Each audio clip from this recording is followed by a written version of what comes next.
The 2025 home slate is here for Lafayette as the Leopards welcome in Central Connecticut State for a Sunday afternoon non-conference affair. It is the Patriot League on the ESPN network. I am Matt Fine taking you through this Sunday afternoon. It's a matinee and it's a very, very hot afternoon here in Easton, Pennsylvania. We'll talk more about that throughout the broadcast. Cutting back in the middle, you have a trailer right there.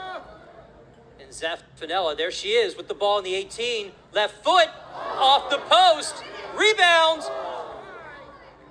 And we remain scoreless. Another post. That's our fourth of this game. Third meeting between these two teams, by the way. They're tied at 1-1. As the ball goes into the box, looking for the header, and it goes in. Goal number 1 here in 2025 for the Lafayette Leopards. It's our impact player, Santelli, in the box.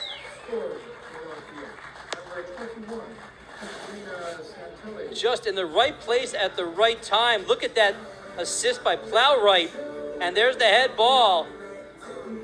And they've had pressure all afternoon long. And finally, the Leopards score their first goal in 2025. And it's a big one with less than 12 minutes to go in half number 2. Yeah, you get the impression Iona is 1 year ahead of Temple's rebuild. Last year, Iona, all sorts of freshmen trying to rebuild off a really tough 2023 season.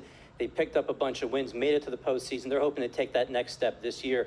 For Coach Shaw, on the other hand, they're back where Iona was last year. Lots of freshmen trying to prove themselves. He really likes this roster, but it's a young roster. They're going to take some lumps. Got to start somewhere. Might as well start non-conference tonight. And they get to start at home. Matt, let's take a look at a couple players that are going to factor in tonight. And we begin with Iona's leading scorer from a year ago, even though she's a defender, Marissa Graziano. Yeah, such an interesting person to lead your team in points. 6 goals, 5 assists last year. But as you mentioned, she leads the defense. She'll take a lot of the free kicks. Will also take some corner kicks.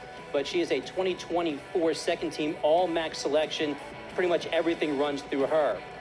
Offensively, for Chris Shaw and the Owls, Sherry Atkins, a starter last year, 3-year starter, in fact, 3 goals and 2 assists in 2024. This is a team that scored only 10 goals all of last season. They need to find a place to score goals. Atkins is that person. Just minutes into the second half. Buried. What a strike by Bitterwolf. The penalty kick goes. Temple has scored 3 times on opening night, and they take a decisive lead with under 28 minutes to go. You only have one opportunity to score your first collegiate goal. Bitterwolf does that. That side panel shot.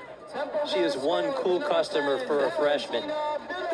No chance at all to pick up the save on that one. No, that's that's getting your first collegiate goal in style right there, and You said it perfectly, Matt. The moment has not been too big for any of these players. And, you know, Chris Shaw, in his own words, when we talked with him earlier this week, he described Bitterwolf as the cleanest finisher on the squad. Well, I would have to say that assessment has been borne out by seeing that one.